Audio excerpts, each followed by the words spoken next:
Thank you for listening to our presentation on using active and passive voice as presented by Kenyon's Writing Center community.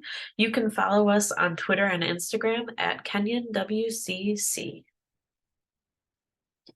This presentation is going to cover what active and passive voice are, provide you with a couple examples of each, and then also talk about a few places to use each.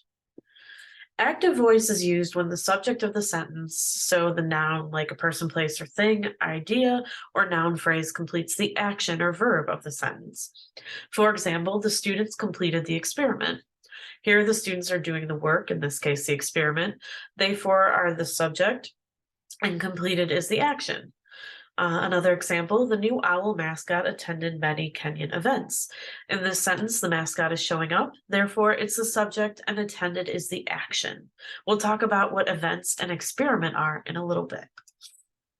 In passive voice, on the other hand, the focus is on the action being completed instead of on the subject doing the action.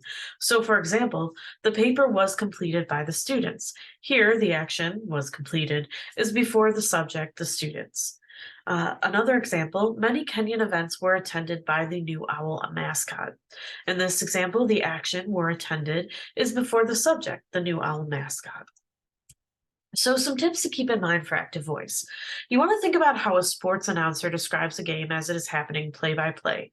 That style usually indicates active voice. The direct object, the thing towards which or on which this action is being done, usually ends the sentence. So the experiment and events I mentioned earlier. For passive voice, on the other hand, you can usually tell if a sentence is written in this style by adding "by my friend" to the end to see if it still makes grammatical sense. The direct object in passive voice usually starts the sentence. So, a couple more examples of active voice. The speaker read the presentation. In this sentence, the speaker is the subject, read is the action, and the presentation is the direct object through which the action is being done. The war on drugs is still happening. Here, the idea, the war on drugs, is the subject doing the action, is still happening. A couple more examples of passive voice. The project was completed by the group. In this example, the direct object, the project, starts the sentence, so you know it's probably passive voice. The action is the phrase was completed, and the group is the subject doing the action. Another example, the study was conducted by researchers in the field. In this sentence, the direct object, the study, again starts the sentence and is followed by the action was conducted, which in turn is followed by the subject, researchers in the field. Another neat trick about passive voice is that you can usually remove the subject and the sentence will still make sense. For example, the project was completed or the study was conducted.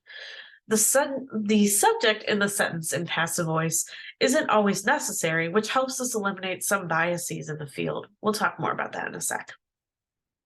Most often used in speaking, active voice is especially important in speeches designed to honor a person or focus on what is happening in the moment. So here we think about politicians' speeches, sporting events, and even if you want to get really desperate and you're really not sure, you can think about auctioneers trying to sell an item to the highest bidder. Active voice is most commonly used in MLA and Chicago-style cited works. A little bit more info on active voice in academics. For example, it's common in English papers, historical studies, and some of the social sciences. Again, go back to that MLA and Chicago-style citations for a little bit more help. Passive voice, on the other hand, is most often used when the subject might not be as clear to keep biases out of the writing or presentation. In these cases, the subject is sometimes omitted altogether, as I showed you in the earlier examples. This connects most often with APA and AMA, or American Medical Association, style citations, where the focus is on the group and not on the individual. Passive voice is most often used in the sciences like psychology, physiology, chemistry, and biology, especially with regard to lab reports when there are multiple members of a group working on something or we're trying to remove gender biases. You can find out more about passive voice by going to our homepage, scrolling to the bottom, and looking for our Be Verbs and Passive Voice handout, which is available as a Google Doc to y'all. Thank you for listening. To receive a copy of these slides, please email scanlon1@kenyon.edu.